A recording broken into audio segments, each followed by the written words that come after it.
All right, ladies and gentlemen, welcome back to the third episode of the Ethical Weightlifting Podcast. Back after a couple of weeks off of not recording. Um, it's been busy in the meantime there. I'm sure you feel the same about that. I know I just finished up school and then been working my butt off, so just been trying to find the time to link up, and so we finally were able to. It's been a minute. We uh we had no time at finals to really get a podcast in like we wanted to. So we've got a 2 week hiatus, but we're gonna be back in full swing. That's right. And on that topic too, I know some of you are probably expecting episode with Colby, but just the time we couldn't find a good time to do it for all of our busy schedules to line up. So he will be coming in the near future. Don't get that twisted at all. But without further ado, I think we should hop right into the content we got this week. Yep. Um, I mean, should we start off with what's going on between you and I? I mean, I just competed. You just announced something new. I want to get into that a little bit. Yeah, let's go for you first. Um, so I mean, I competed at AO finals. That was almost 2 weeks ago at this point. Not a great day. I mean, it's weightlifting. You're gonna go 2 for 6 sometimes. You're gonna smoke your openers and then miss your next two attempts on each one anyway. So it's bound to happen if you're in this sport for a decade. I mean, this is my I want to say fifth straight AO finals, at least my fourth.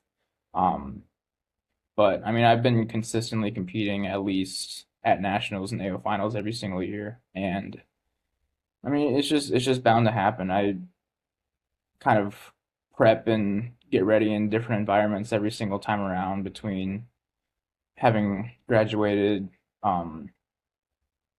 college the first time, moving back home and stuff. So, I mean, it's just all part of the process. Like it's nothing new. I'm sure you feel the same way about that, but I mean, currently taking a couple weeks off as a lot of weightlifters should. After that, let the joints get back to full health and kind of address weaknesses in the meantime. Start mentally preparing for another really long training cycle. Um, I mean, I'm currently looking at 2026, trying to, well, I should be on the list for University Worlds. There should be a couple of good names on there, but everyone after AO Finals told me that when that list does come out, that I'll be on it. So I'm definitely pleased with that outcome, at least when it comes to having recently competed. But other than that, that's in September. Nationals is in June, as always, in Colorado Springs here in the U.S. And then might do University Nationals in April. Probably won't necessarily peak for that. Everything within the next 6 months or so will be driven towards nationals, but it's still plenty of time for me to get ready for that. I think 4 months or so. So, I mean, at this point, for me, just kind of mentally preparing, physically getting back to full health, and then see where we can take it from there. So, Yeah. I mean, I've had my fair share of 2 for 6 performances. They're frustrating, of course, when you you might not feel great going into it, or you might not be hitting your best numbers, but you always hope that like as soon as you get on stage that everything is going to go out the door, and how your training went leading up is going to be like, it went perfect and I can go 6 for 6. But some days it's just not going to happen. um Most of the meets I've gone 2 for 6 at, though, I've come back at the next one and gone 4 or 5 for 6 and had a really good day. Some meets are meant to be just proving a point, showing that you're ready to go and that I can PR my total by 10, 15 kilos. But once you get more, deep into the sport and your numbers are more where they're going to be for a little while, it's hard to consistently improve. And you can hit the same openers every single meet. And let's say you're opening at 150. Some days that 150 is going to be the top number, no matter how many times you've attempted 55 or 60. It's just not going to happen sometimes. But you got to use that as fuel for the next one. Sometimes the bad meets are even better than the good ones. Okay. And just like a word of advice too, like from two people who have faced this like several times. Like you could feel like crap going into a major meet, and at times you'll have a great meet, at times you'll have a bad meet. There's no necessarily like correlation between what's going to happen. Same thing if you feel good going into a meet. Like you could have a great meet, you could not have a great meet. Like there's so many factors that go into it that like, your prep is your prep. But as long as you like show up the day of the meet feeling good, like that's the best possible thing that you can do. If you go into the day of the meet and you feel like crap, then you really have to do everything that you can um to prepare yourself for that day. Whatever happened training leading up to it, either use that as fuel, or if it wasn't so great, forget about it because none of it really matters. There's just so many different things that go on. Warm ups, timing, certain just different little factors that like the only way you can compete well is to compete and to have enough experience competing and kind of learning from those little individual experiences itself going forward. So Yeah, I mean, every meet you do, you're getting a learning experience. Some are great, some are bad, but I mean, I would much rather go 2 for 6 early on and feel what that feels like because there is very high odds you're gonna do every single lift performance there is when you're in competition if you compete for a long time. I've gone 0 for 6, I've gone 1 for 6, 2 for 6. I've done every single one of them. Uh, it just happens. You don't really know going into a meet what you're gonna hit.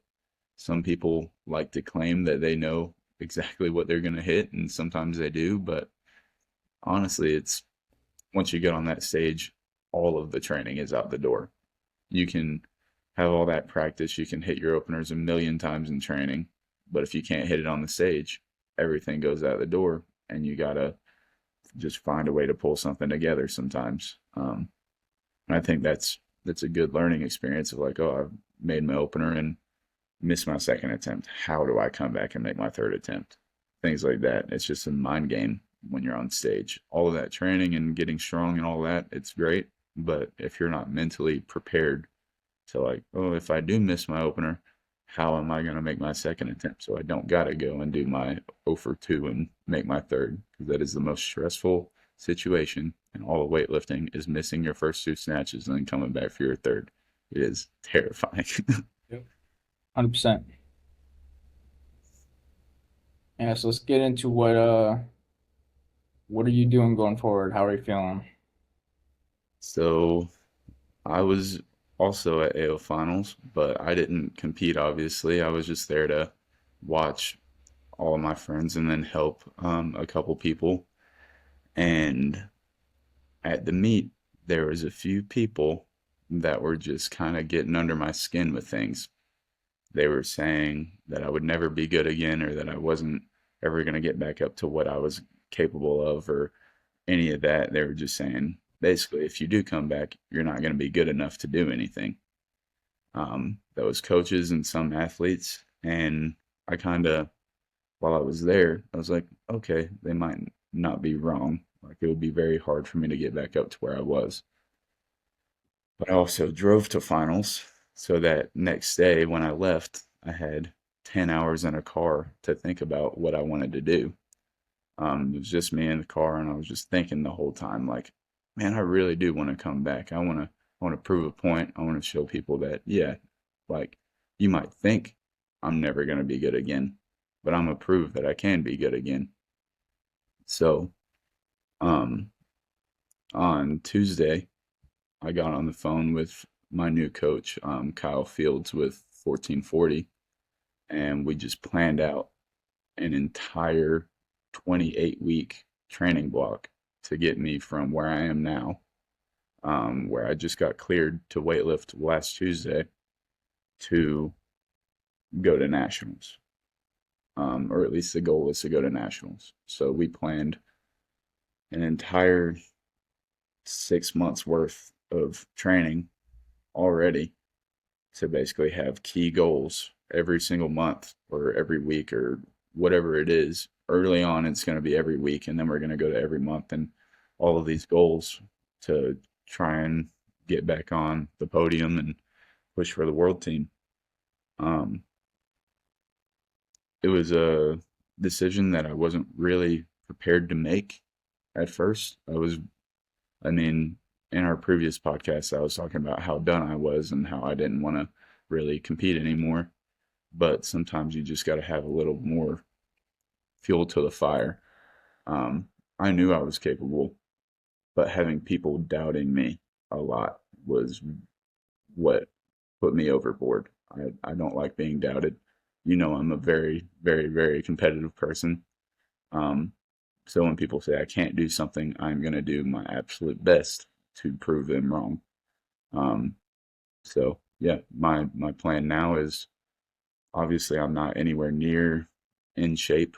Most I've done is a 100 kilo snatch, a 160 clean, and I jerked 120.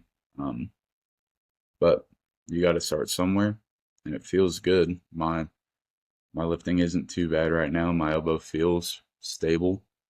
Um, it's just getting used to what that's going to feel like. It's not ever going to feel like it used to. I know that.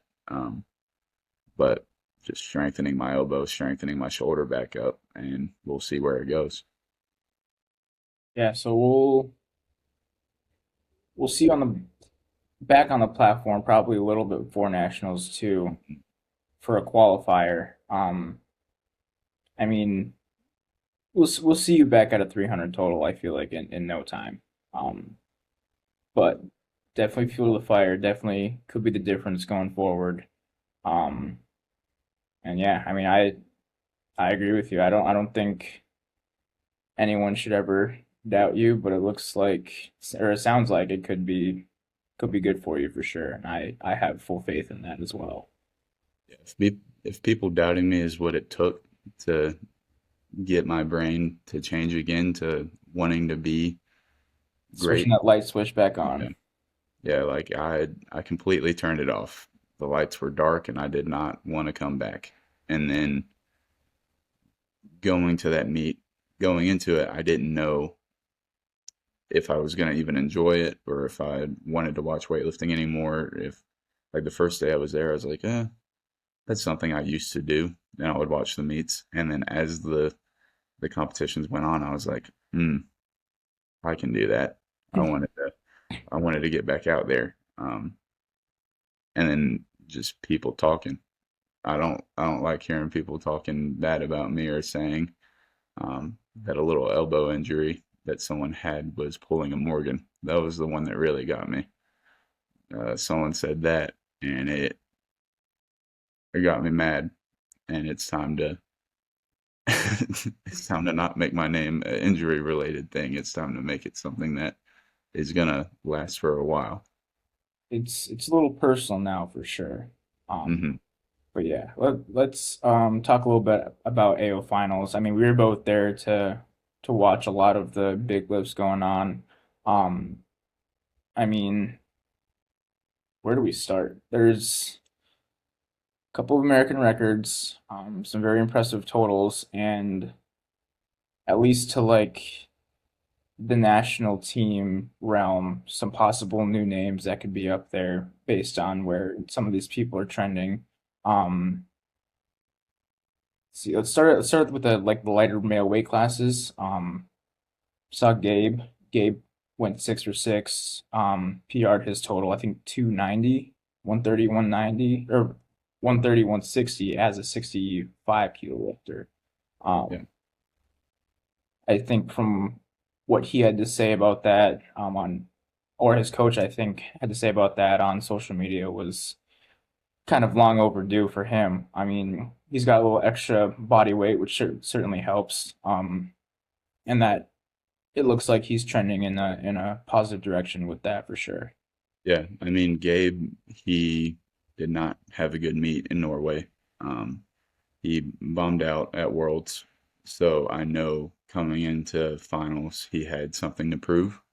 Um, that wasn't him, and that bombing out was a fluke. And I was talking to him quite a bit before the meet when I saw him on Thursday, and he just looked motivated. You could tell he just wanted to have a great meet, and he did. Going 130, 160. I'm pretty sure he only weighed 64 as a 65, so he's not fully filled that out yet. Um, he's gonna be great. 65 is the Olympic weight class, and obviously him and I think Hampton are gonna be going back and forth again, unless Hampton decides to go up, but I doubt it. So it's gonna be a battle again. Their snatches really aren't that far apart. Gabe has some clean and jerk work to do, but I feel like with that extra body weight, he's he's bound to have the 170s really soon instead of having to cut to 60 or 61 over and over and over again. Him being able to be a little bit heavier in training is going to be really good for him. Yeah, and that definitely should be enough of a total as well to get him qualified at 65. Absolutely. Yeah, moving up to 71, Hampton Morris competed, put together a very, I mean, obviously very solid, very impressive 6 for 6 performance. And we clean jerked 185. I believe it was a 137, 30, 136, 185. I'm 36 pretty sure. inch. Yeah, so to see him put together a 6 for 6 performance, I mean, time and time again, guy competes a lot. He's got, the way that we know that he trains. He's always pushing. He's pretty much built for 6 attempts on any given day, basically. And he's consistently improving his snatch. Clean and jerk, he's got a massive clean and jerk. He's always gonna be one of the last guys taking an attempt on a clean and jerk, no matter what the platform is. So, 6 for 6, would that be a 311 total or 321 total? I think so, yeah. Yeah, yeah, Yeah, 320. 321 total at 71. Not something you see every day in the US, and certainly even as a non-cutting weight meat, I think he was right in between 65 and 71 too in terms of body weight, maybe 69 at the heaviest. But obviously, not going to put his body through cutting weight several times during the year. Just going out collecting hardware, basically. That's what he does. Yeah, and I think his the biggest weakness has always been snatching. And now that we're seeing him, he did a 140 at nationals. He's done pretty mid 130s pretty consistently now. Um, Seeing that go up, his total is only going to keep improving. His clean and jerk is already the best in the world in his weight class. So if we can just keep seeing him push to the low 140s, mid 140s eventually, he's going to be really hard to beat at the world stage. Um, he's out clean and jerking most of the Chinese weightlifters, but his snatch is just probably a seventh or eighth place. But if we can add 5 more kilos to it, a low 140, that's probably four spots better. So bottlenecked, if you improve just a little bit, you're gonna jump up a bunch of spots. Yeah, it's world class stuff that we saw from him in Daytona Beach. Let's move up to the 88 kilo class. One of your good friends who you know very well, American record snatch, B standard minimum. So we'll see him on the Team USA stage pretty soon here. Hutton Bulls, 162 kilo snatch. Um, I don't think we've seen any number like that since Nathan Dameron at that weight class or in that range.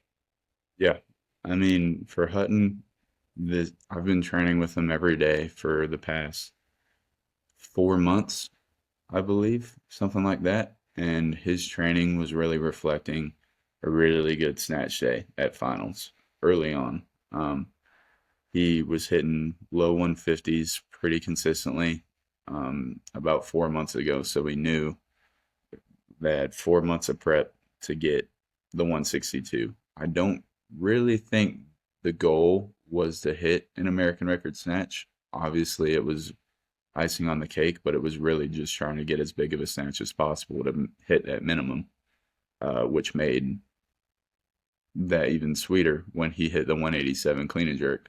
But for him, 2 weeks out, me and his coach, Kaleo, for standard strength, he had his last like super heavy day, and he takes crazy jumps in training. So he went 143, then he went 152, then he went 158, smoked all of them. And then obviously 161 was the record, so he went 162, and he just barely threw it behind him. So he goes and like starts pacing around, and then his coach was on FaceTime watching the session with us, and he both both me and him were like, let's add a kilo. So we added a kilo to the bar, and he had no clue. It was a little silver change plate that looked just like the collar. So when he goes up to it, he's expecting 162 again. It wasn't. It was 163, and he smashes it. So You knowing, loaded that on, not him. yeah, I loaded it on. He had no clue he took 163. Um, but I think having that in his back pocket of like, okay, I have missed the record before, but then I was able to come back and hit more. Going into the meet, he was able to really be confident in it. He went 3 for 3 on snatches, and the third one was a little shaky, but I mean, they gave it to him, and his elbows were fine and all of that. Like he was super prepared for it, and he has so much more room to grow on clean and jerk. Um, when he was at 89 in training, he clean and jerked 191, and he's gotten under a 200 clean before, and he's jerked 200 before. But he's just got a little bit of hesitation with his clean and jerks right now. Um, and he was a little sick beforehand, so he didn't really get a lot of big clean and jerk workouts in. I'm pretty sure going into the meet, the most he had really done was 182 or 185. So 187 was the most he had done in training. Um, but I don't see how he wouldn't be able to do 165, 195 at Pan Am's or whatever we're planning on doing, or Pan Am's. Um, he's probably got a 360 in the bag very, very soon. So that 349, great, but he's so prepared for so much more. We'll get into that Pan Am situation a little bit. But moving up to the 94s at AO Finals, another American record snatch. I was a part of that session, so I could give a little backroom insight. But I mean, going into this, a lot of huge 335, 340 totals going into the session or going into this competition. A lot of potential for anyone to really break out. Um, I want to talk a little bit about Nathan, obviously too. He made his comeback. He's definitely trending in the right direction. He totaled 340 to qualify for this. Put together a 150 snatch and an attempt at a 198 clean and jerk. Obviously after taking some time off, he's building back, but he's already cleaning 198. Took an attempt at the jerk to take first place away from who we're about to talk about here as well. But I mean, it was exciting for me to be on the same stage as him, to see him come back, and obviously with his newborn child as well, watching in the crowd. Um, I mean, that's really good stuff for USA Lipton to have him back, I think. But do you have anything to touch on with Nathan? Yeah, I mean, me and Nathan were in pretty much constant communication leading up to the meet.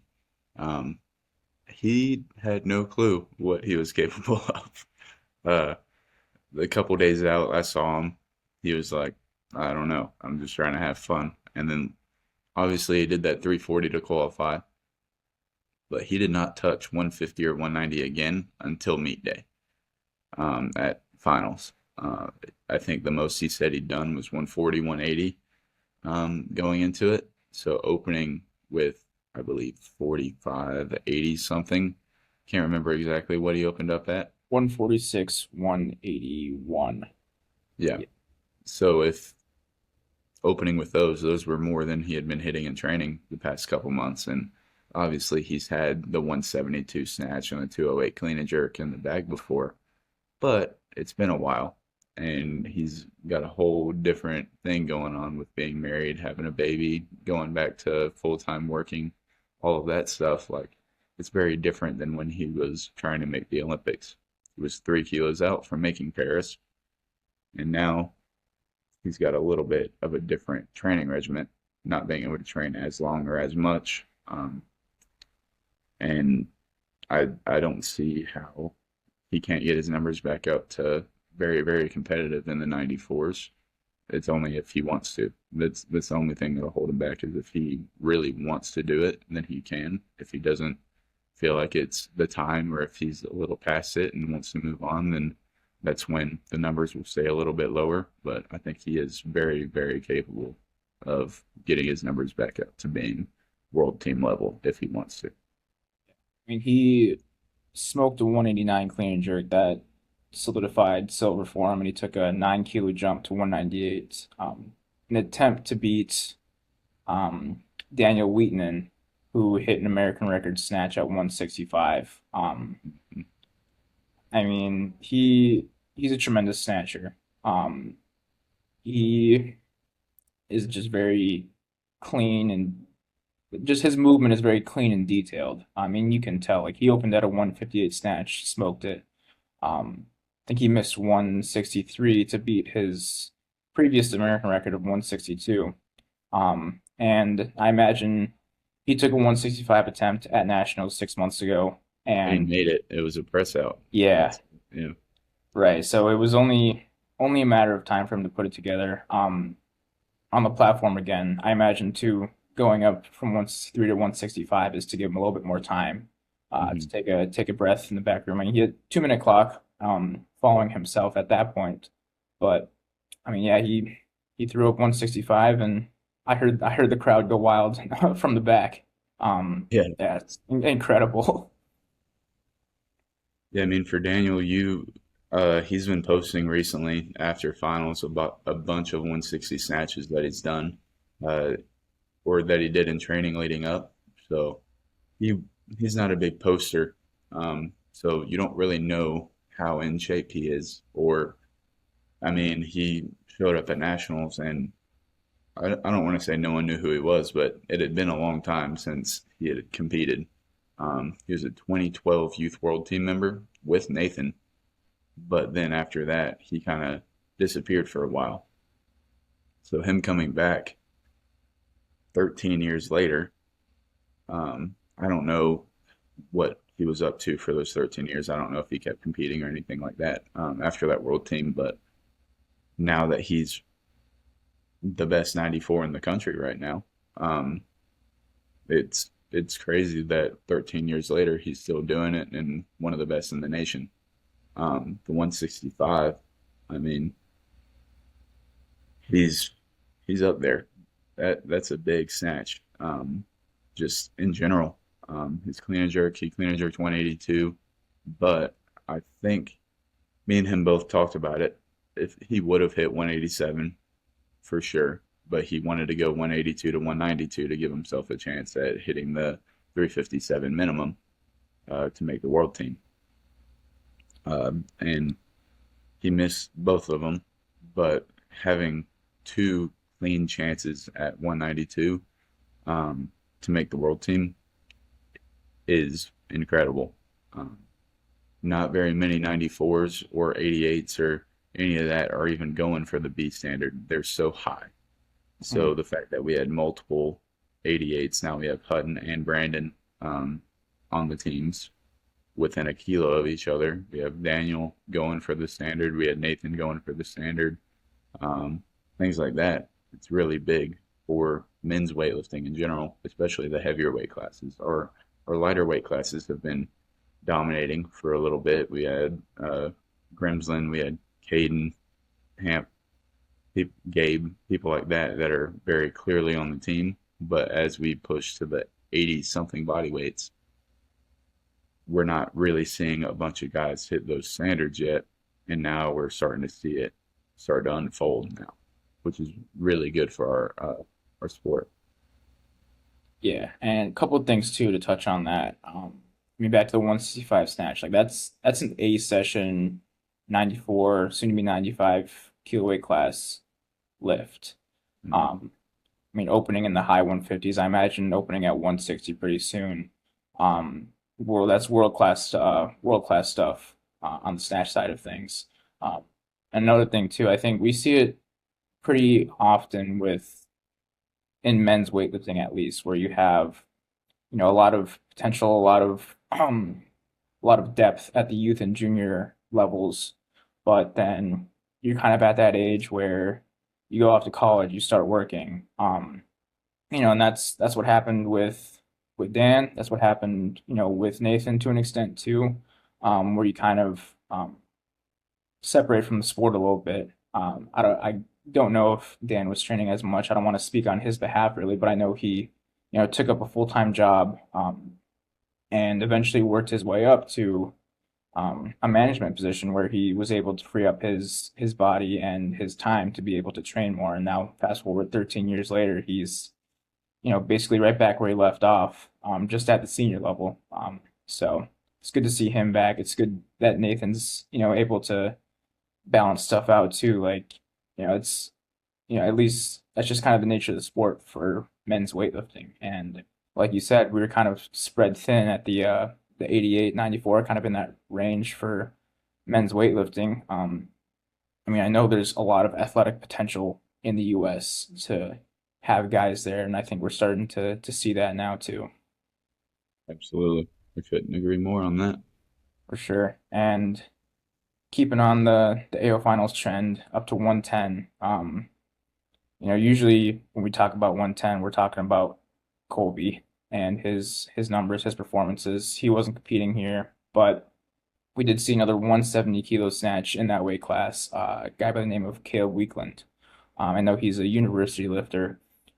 He's been moving up slowly and steadily from a 102 to a full 110.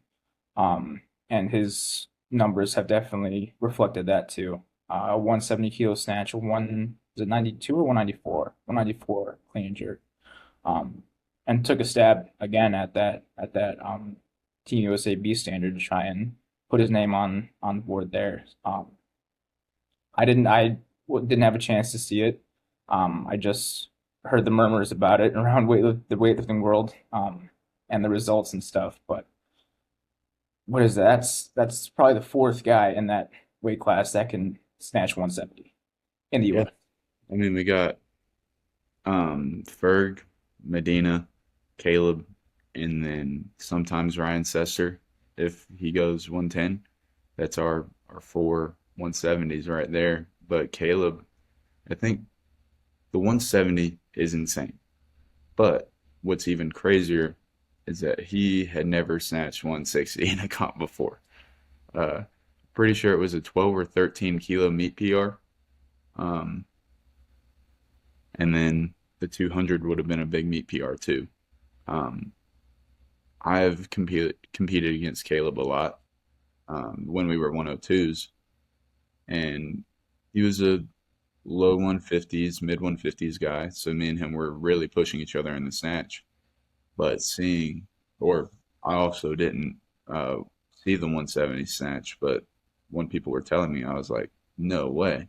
Like, you just don't see that much improvement that rapidly. But the fact that he was able to really go 110, and because the 94, 95 is just, it's a little too light for him. So him being able to take all of these extra kilos in body weight and turn it into a 13 kilo meet PR snatch, probably a 10 kilo meet PR clean and jerk, and be able to give a shot at the B standard is incredible.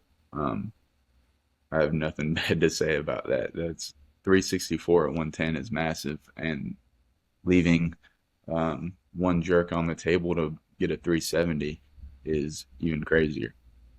Yeah, I think that just also speaks to where university level weightlifting is going in the US. Um, the programs within colleges are growing. I know he's a part of one. Um, University Nationals takes place every single year within the US, and I feel like that's a little under the radar. But I mean, a guy like him is definitely going to put that on the map. I mean, you see with other NCAA sports, other college sports like football and baseball and basketball, that these guys are able to develop while also managing a part-time, at least a part-time or a full-time schedule of coursework, um, but also having the facilities and stuff to be able to train and compete and stuff like that. That is something to look out for in the future for sure within the US and just the growth of university weightlifting. I mean, I'm a part of it. I'm not a part of a university program per se, but I am a student, and that's something that I take pride of is having a part-time, full-time schedule of coursework, and then also some people might be working part-time jobs as well, and then also training for these meets. What used to be university nationals for some guys is turning into international level meets, and um, university worlds looking at September of next year. That's it's something for just another track for people to look at. I think university weightlifting was pretty big around the 2010s, early or the mid to late 2010s, within the US with guys like Travis Cooper, girls like Maddie Rogers who were competing at these events. And after a little 8-year hiatus of no university worlds due to COVID and other things within the organizations and stuff, it's back, and it's the U.S. is going to come out firing again next year. Yeah, I think most most recently in the past few years, university nationals and university worlds is well, we haven't had university worlds, but they had like the university games or the FISU games. I wouldn't want to call it a joke, but there was a lot of negativity surrounding it because the totals weren't reflecting what it should be. And recently, not even people that were like junior world team members and then went to college, but it's just people that have developed through their college, like Caleb. He's been at ETSU this whole time. You have LSU Shreveport. You have a bunch of different colleges, Lindenwood, that are just developing people from within that started out maybe Florida high school weightlifting, and then now they're one of the best in the nation in universities. This university world team is going to be stacked. It's going to be a lot of guys that are hitting numbers that are remotely good enough to make a world team of some sort. I'm not too sure about the women's team, but I'm sure it's great too. But the men, like you just have a lot of guys like you and Caleb and Hutton and all of these, or Jimmy. Um, you got a bunch of people that are just good enough to get medals at senior nationals or maybe make a world team. And then now they're getting their chance to go to their division, which is universities, their world team, which is um, something we've been needing, having an in between from juniors to seniors because some people wait. Like for us, we've waited a long time to make a world team. So now there's a chance to get back on that international platform in your age group again. Yeah, I know in terms of continental championships, like Europe has U23 and U25 international level meets. There isn't really anything like that on this side of the globe, but yeah, having something to kind of break up and help aid in that development from junior to senior, I think. The numbers that the women's side that they put up at the junior level is world class. They're pretty much already there, but as far as the men go, they kind of need a little something to kind of bridge that gap, and I think this is definitely it for the university students at least. But Yeah, moving on to I guess a little bit of the 110 plus category. Aaron Williams, national team member, um, national champion, international medalist. Does he hold a Pan Am record? Not yet. Not yet, at least. Not But sure, but I'm sure he will. yeah, at some point. He competed at AO finals. Um, Not necessarily a big headline meet for him to be in, but he did announce that he is entering free agency in terms of coaching and team. Seems like he over the last 6 months we've heard the murmurs that he's been looking for a change, and he's going into 2026, and obviously with Olympic qualification looming, he's testing free agencies. He's looking out for another team and someone to help aid him in his journey going into LA. I mean, what have you heard about that at all? All I know is there's really no animosity between him and his former coach.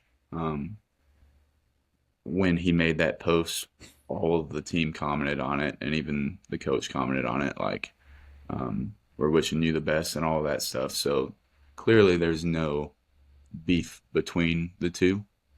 I just think at some point, because she was his first coach, like in weightlifting, at some point you kind of hit your limit, and we can say that his numbers have kind of stalled out, or maybe even remotely gone down a little bit in the past year. He's gotten hurt a few times, so I think for him going into this quad, um, a change is necessary to try and get back on track of uh, trying to hit these big numbers, and really don't know where he's going or what he's thinking. I don't think anybody does but him, but I don't see it as a bad thing. I think leaving a coach in a negative way is always going to leave a little bruise on things, but I think the way he did it, um, I feel like if murmurs were going around quite a bit, they both knew that like finals was the last one for them. So I don't think it was a shock for anybody that he left. Or I'm not very close with Aaron, but I had heard things about him potentially leaving, so it wasn't a shock to me. Um, but I think it's a good time. We have um, until Worlds next year, and that's when the quad really starts. He has plenty of time to find that new coach and get really invested in that training method and things like that, and he could explode his numbers back up. We've seen him snatch 200 from the hip. We've seen him clean close to 240 probably. So, I mean, a 440 total, if he can put that together, that's something that we haven't really seen in the U.S. before, or we have not seen in the U.S. before. So if he gets that coach for him, who's to say he can't be the first one to do it? Yeah, I mean, just classy from both sides, given the situation. I mean, it's good that for him to do this right now and set himself up for the next few years, rather than any time down the road. I mean, he's obviously making a very personal decision, and both sides handled it with class. I think that's textbook. You don't want to create any bad beef or anything. I mean, both team and athlete are tremendous programs and athletes from both sides. So just classy, both sides. You love to see it. Yeah, I've left teams a little rocky before, and it's very awkward, and you don't have to do it like that. So the way they did it is very respectable. That they can split and still have a good relationship. That's a good thing. Some people don't like doing it like that. If you're gonna leave them, it almost leaves something bad in your mouth afterwards. You got to talk negative about people, and it doesn't have to be that way. All you got to do is say, I need a break or I need to go somewhere else, and that's all you got to do. Absolutely.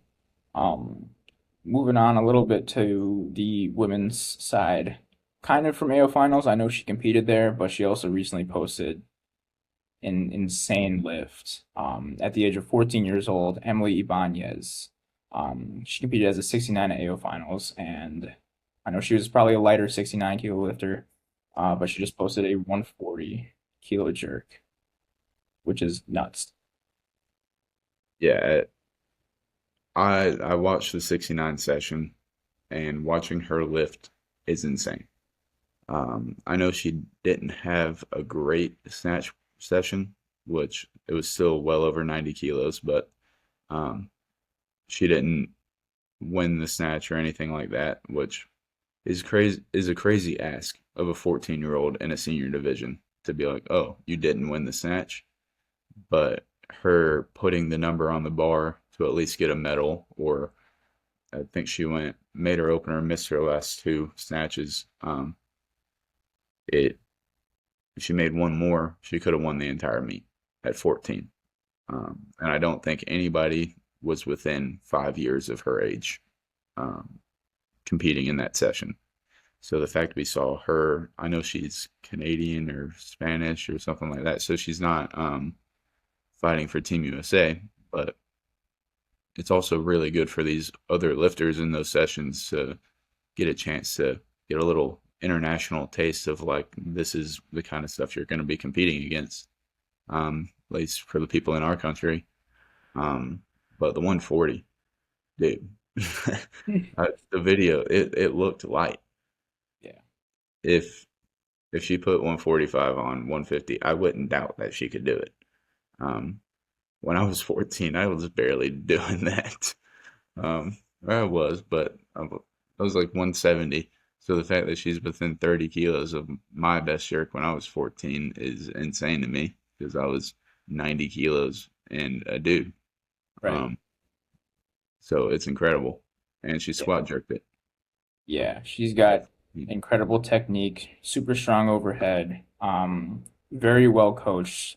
But yeah, like you said, not a US lifter. She was, I think she was still lifting for medals, but it is technically the American Open, so we have a couple other people from other countries competing at these two, which is always good for either competitors or spectators to see, what other countries have to offer from within the US because we haven't had really an international meet here since 2017 Worlds was in Houston, I believe. Anaheim.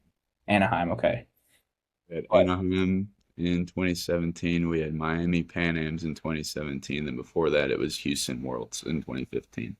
yeah, so it's been a while since we've really had, a touch of high level international lifting here. And she's, obviously a youth lifter lifting in an American A session in a very, very competitive, very strong 69 kilo class. Yeah. Um, And keeping it in the family too, her brother, Brian, he competed in the 88s and he didn't clean and jerk, but he snatched 150 for the win, or it was the junior win. yeah, junior win against Ryan McDonald. Snatch 150. They had a great snatch battle. Ryan hit 147. I think he missed 151 behind. But like I said, Brian didn't clean and jerk. But I mean, he's still putting up a 150 snatch at 88. Super big. And he's he posts a lot on Instagram and he was coming back from an injury. So that could be why he didn't clean and jerk. Um, might not be ready for that. But I mean, 150 as a junior in the 88s is huge too. Technical difficulties there. She'll be back. I'm not sure where we or what got caught at the end of what we are talking about before, but in that few minutes that I was trying to figure it out, what did you see, Morgan?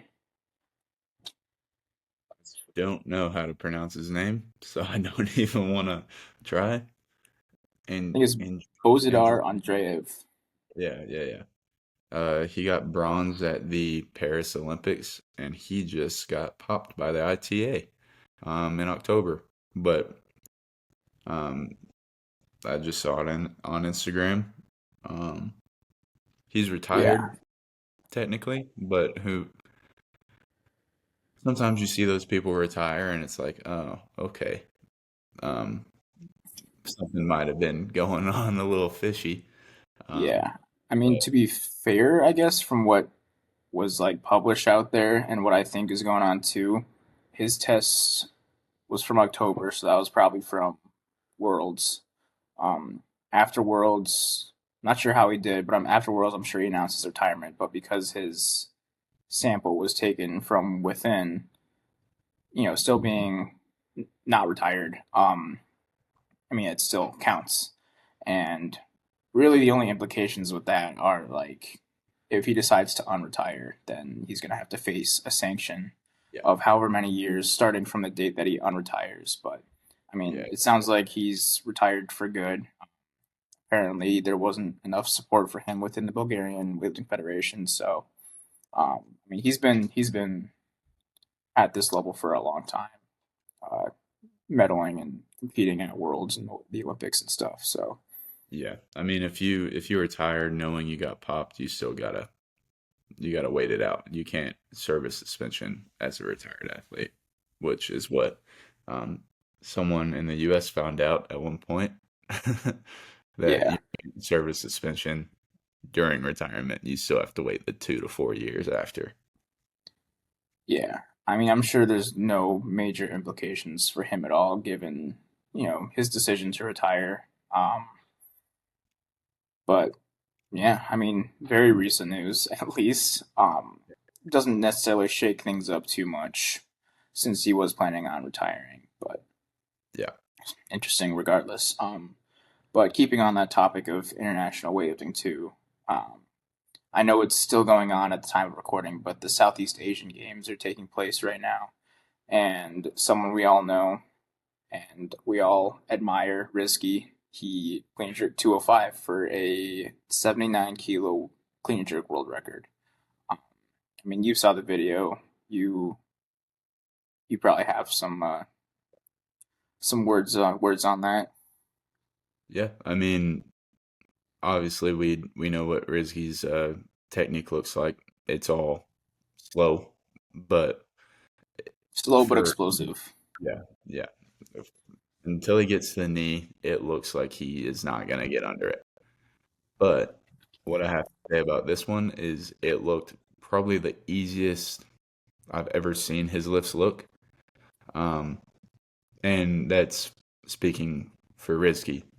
That for some people that would look really heavy, but for him, you could tell that was a very confident lift, and he probably had more weight in him. The jerk was really solid. Um, I mean, I know the world record before that was 204. Was it his? I feel like that might have been his world record from Worlds. But Pretty sure. um, whoever's it was, there was multiple people that took shots at it with 204, including Caden. So just kiloing it at a time is going to make it really hard for some of these athletes to take it away. Um, I don't know Yeah, and how I he. imagine too. There's monetary implications for these lifters, stipends or rewards for hitting world records. So, Yeah, I mean, they're going to take whatever opportunity they can to beat them. I'm pretty sure he totaled roughly 365 or so as well. I think what I saw was a 160 snatch, but I don't know what attempt that was.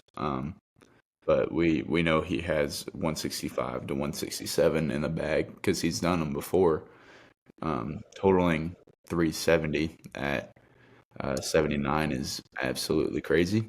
Um, Yeah. Yeah, so we did total 365, which is a 3 kilo world record at 79, beating Abdo Yunus's world record at yeah, 362. that's right. Also, very recently set at the Islamic Solidarity Games, I believe. So, Hmm.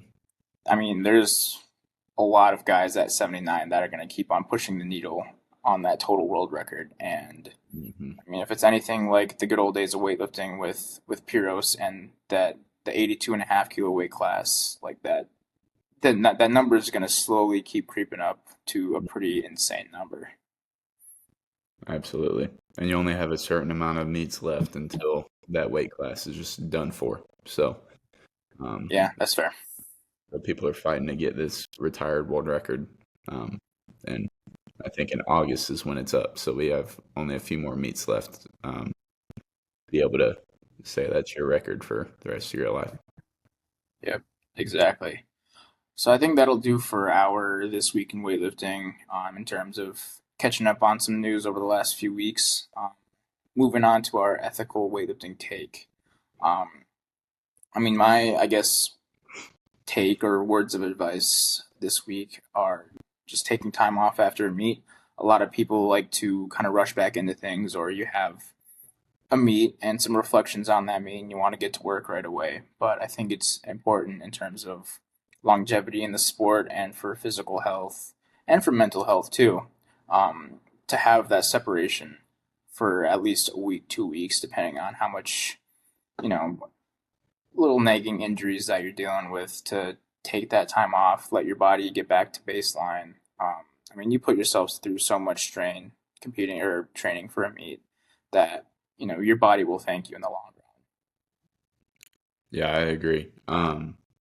Going off of that, I definitely think no matter if you have a good or a bad meet, most people want to get back to training that next week. They don't want to take that week off or 2 weeks off because either they have extra fuel to the fire where, oh, I had a bad meet. I need to get back to training right now. I don't deserve a rest.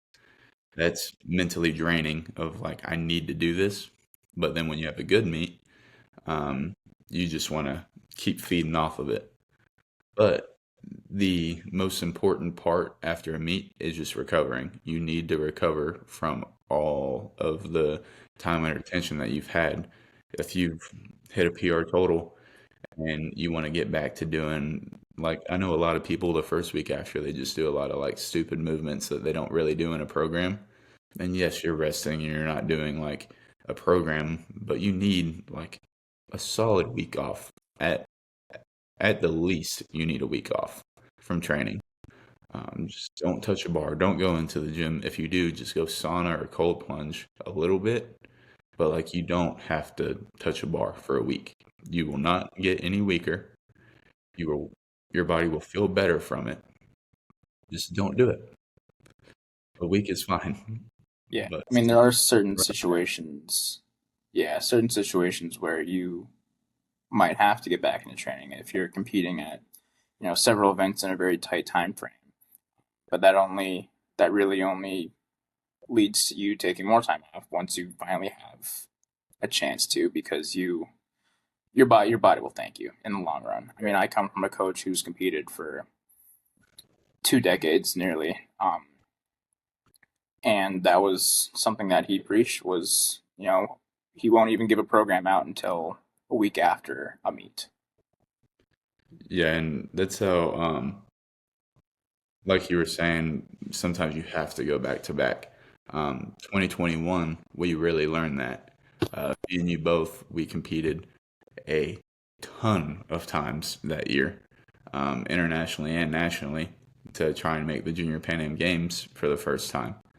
We competed so many times, I don't think I took more than like 2 days off that whole year just because we had to go, go, go, go, go. Um, and you competed an extra time than I did that year. I decided not to go to the Pan Ams in Mexico because I just needed a break. Um, but we both competed at the AO2. We competed at Junior Pan Ams. We competed at Junior Worlds, the Pan Am Games, AO Final, like all of that stuff. And it's just so much that the next year I was drained for so long because we just kept competing. But sometimes you have to do that. But if you're doing the Arnold Nationals and Finals, you can give yourself a break and you'll be fine.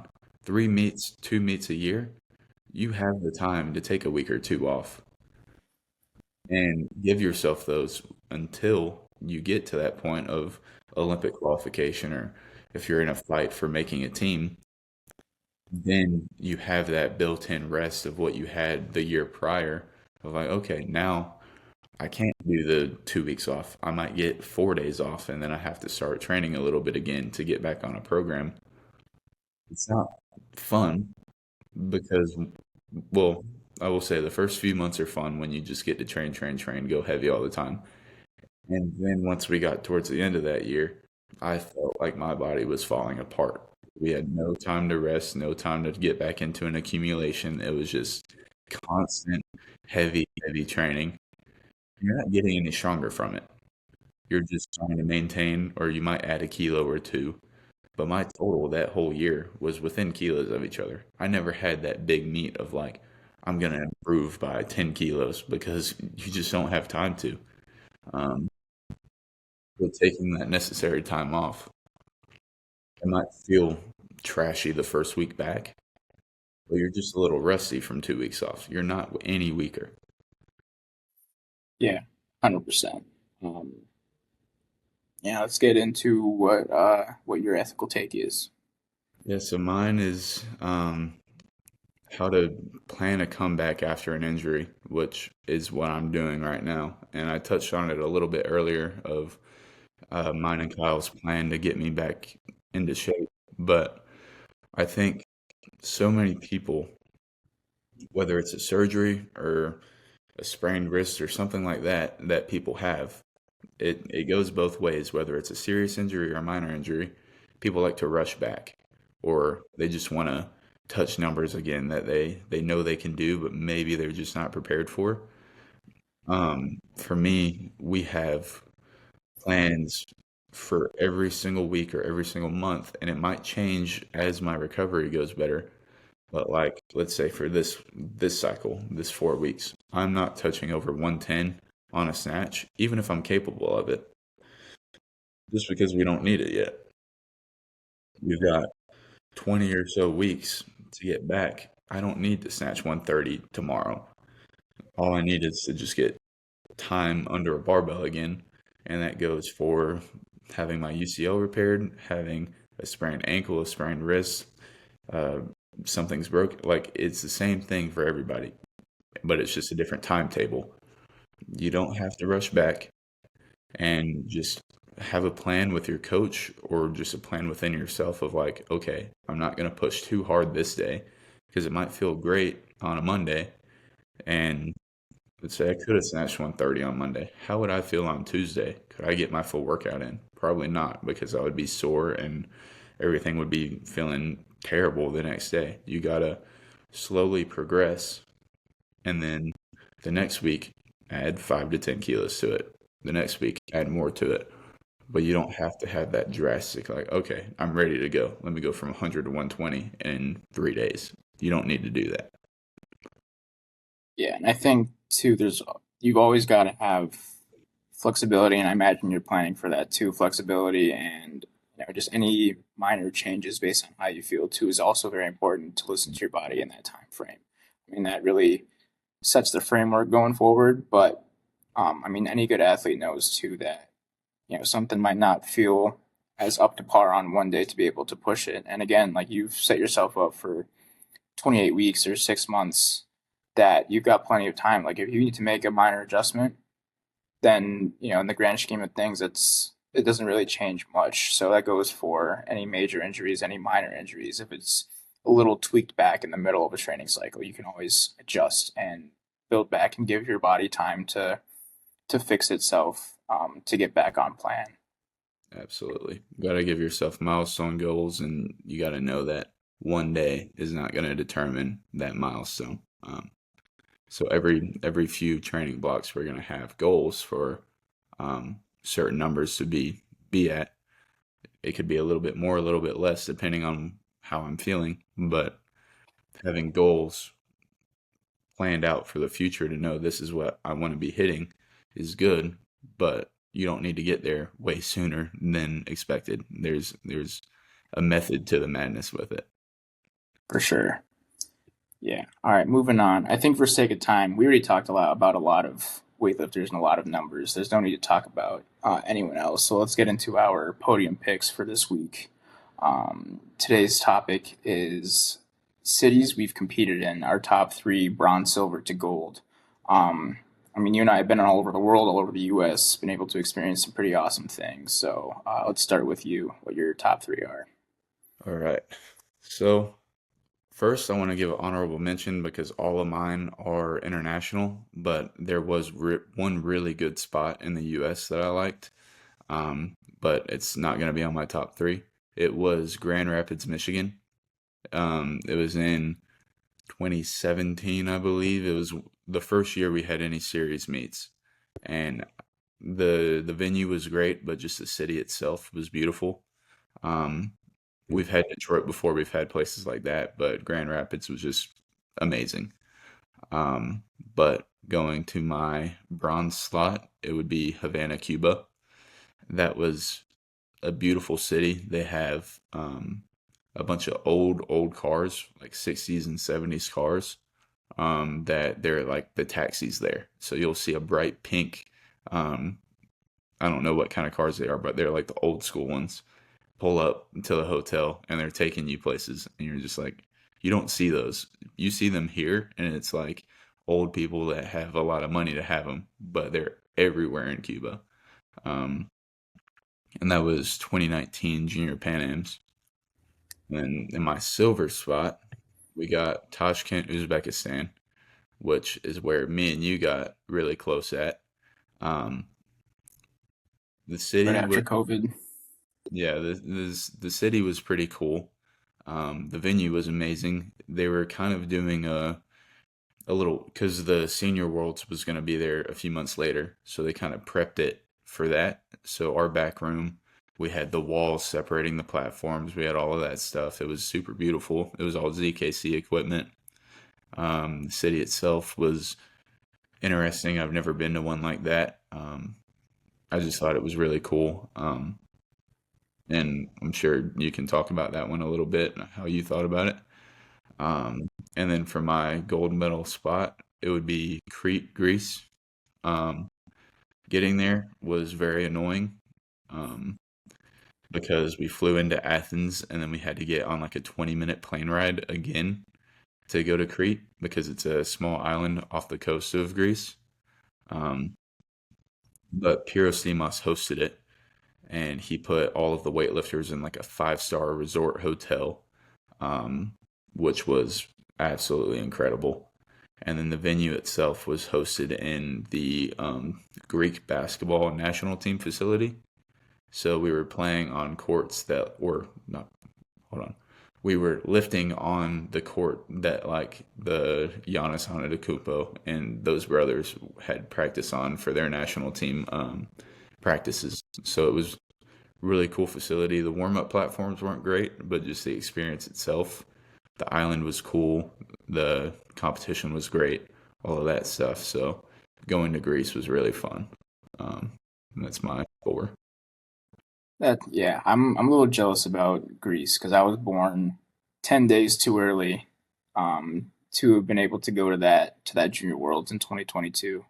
Um, but yeah, my top three. At least I'll start with another honorable mention as well. Is Pittsburgh, Pennsylvania.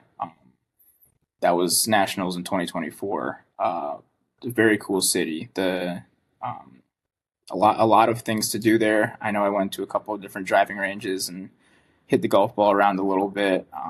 PNC Park, where the Pittsburgh Pirates play, I was able to catch a game there too. Mhm. Just a lot to do in the city. It's a beautiful city.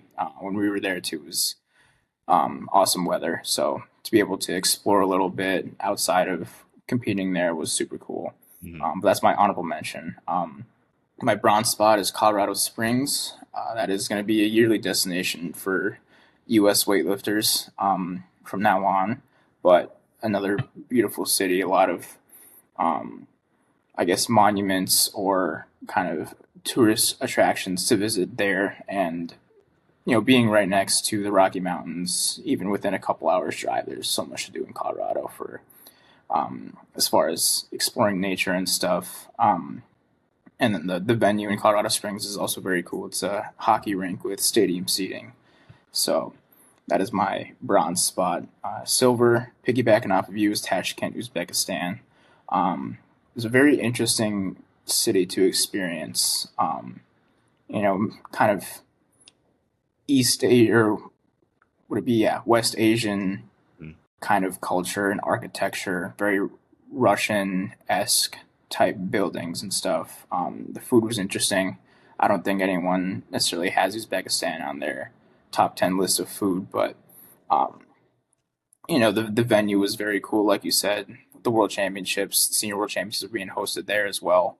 Um, the people were great. A lot of very well known weightlifters were around there too, and the hotel we stayed at was also pretty awesome.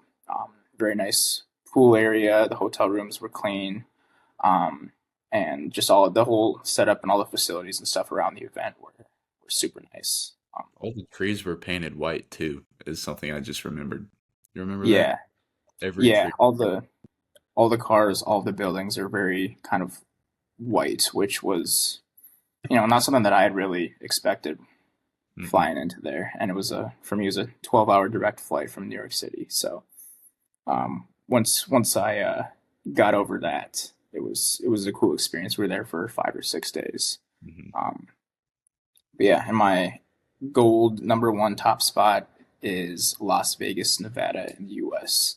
I was there 3 years ago. I don't know if you were. I think you were there.